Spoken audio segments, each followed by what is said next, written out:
अगर पिता भगवान का भजन करे तो अपने भाग्य और पुत्र के भी भाग्य को बदल कर जैसा चाहे वैसा कर सकता है।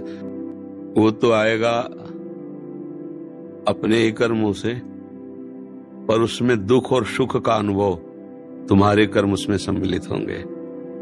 अगर आपने पूर्व में जो जीव पुत्र रूप में आ रहा है उसके साथ अभद्र कर्म किए हैं, तो आकर के जीवन भर आपको जलाएगा, आपको दुख देगा। और आपने भद्र माने मंगलमय कर्म किए हैं तो जीव पुत्र बन के आएगा, तुम्हें सुख प्रदान करेगा। अब यदि समय भजन कर लो भगवान का, तो तुम उसके भी भाग्य को बदल सकते हो और अपने भी भाग्य को बदल सकते हो। ये भजन ही एक ऐसा कर्म है जो सब सुधार देता है। मार्कंडेय ऋषि के पिता महाराज मृकंड ने देखा, बहुत ज्योतिषाचार्य थे, कि 5 वर्ष में मेरे पुत्र की आयु खत्म है, मर जाएगा। बड़ी चिंता हुई कि जीवन भर भजन करते रहे, तपस्या की। पहले प्राय हम सब ऋषियों की ही संतान हैं, रहते गृहस्थ में थे पर पूर्ण ऋषि तपस्वी मुनियों की तरह हम सब ऋषियों की संतान हैं। जब गोत्र पूछा जाए तो देखो नहीं बोलते भरद्वाज गोत्र, याज्ञवल्क्य, गाल, हम सब ऋषियों की संतानें हैं। हाँ, तो उन्होंने को लगा कि कैसे क्या कर सकते हैं कि 5 वर्ष के बाद ये बालक जीवित बना रहे। अब पिता का कर्म शुरू हो रहा है। पूर्व संयोग इतने ही वर्ष का था, अब उनका नया कर्म काम कर रहा है। उन्होंने विचार किया, भगवान के भक्तों और संतों में विशेष सामर्थ्य है। यदि संतों को साष्टांग दंडवत करे और संतों का आशीर्वाद मिले तो मैं इसे मृत्यु से भी बचा सकता हूं। उनको पता था, उनकी श्रद्धा थी, उनकी भावना थी। तो प्रायः पवित्र नदियों के किनारे ही ऋषियों के आश्रम होते थे, तो गंगा जी के समीप ही तो घाट में खड़ा कर देते। जो भी संत दिखाई देते, वैष्णव तिलक या शैव तिलक, वो सबको आदेश कर, छोटा सा बालक 2 वर्ष 3, साष्टांग प्रणाम करो, साष्टांग प्रणाम करो। उनकी सेवा यही थी, प्रसाद पाओ और जाके घाट में खड़े हो, जो भी संत दिखाई दे साष्टांग प्रणाम करो।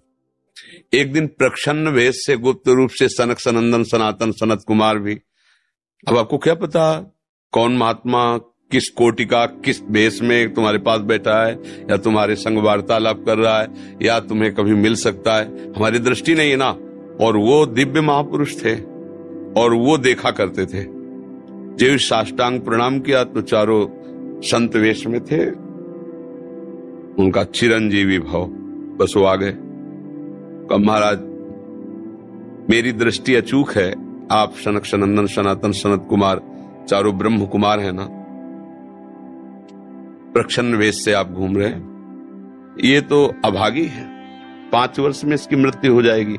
और आप कह रहे चिरंजीवी भव, तो आपके वचन मिथ्या या इसका भाग्य मिथ्या? इसी बात में बैठे थे कि कोई ना कोई महापुरुष जब फंसेगा तो ये भाग्य को मिटा सकता है, साधारण थोड़ी मिटा पाता है, महापुरुष ही मिटा पाता है, उसमें सामर्थ होती है।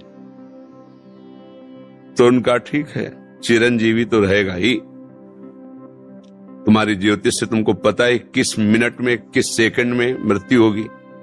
उस दिन प्रातः से लेकर के और मृत्यु समय तक भगवान शिव के मंदिर में शिव का आलिंगन करके इसे बैठा देना, बस फिर और हम देख लेंगे। ऐसा ही किया। चारों ब्रह्म कुमार दरवाजे पे खड़े हो गए।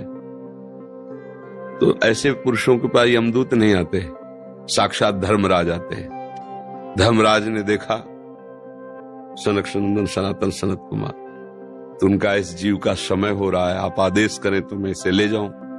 नहीं, मैंने तो चिरंजीवी भव कहा है। बोले ब्रह्मा के आप पुत्र हैं, ब्रह्मा के द्वारा ही विधान किया जाता है।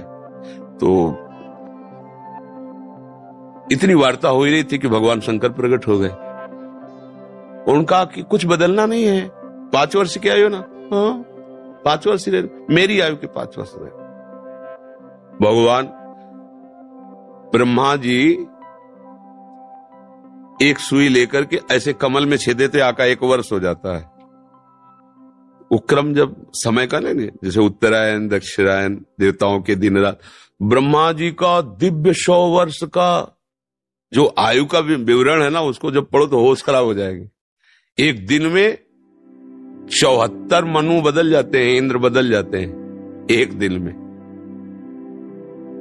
और भगवान का समय, वो जो ब्रह्मा जी का समय, निमेष, पलक झपकना, इतने ब्रह्मा की पूरी आयु हो गई। 5 वर्ष उनके, आज तक मार्कंडेय जी जीवित है, उनको चिरंजीवी ऋषि कहा गया है मार्कंडेय जी का। अगर पिता भगवान का भजन करे तो अपने भाग्य और पुत्र के भी भाग्य को बदल कर जैसा चाहे वैसा कर सकता है। भावी मेट सके त्रिपुरारी। अगर भजन बल है तो फिर आनंद ही आनंद है, नहीं तो दोनों के कर्म संयोग से ही संयोग बनता है। तो तुम्हारे पुत्र रूप में आ रहा है। अभी हमारा आपका पूर्व जन्म का कोई संयोग तो आपको देखते ही चिढ़ पैदा हो जाएगी। आप ऐसे वचन बोलेंगे कि मेरा हृदय जलने लगे, ये आदमी क्यों आया हमारे सामने?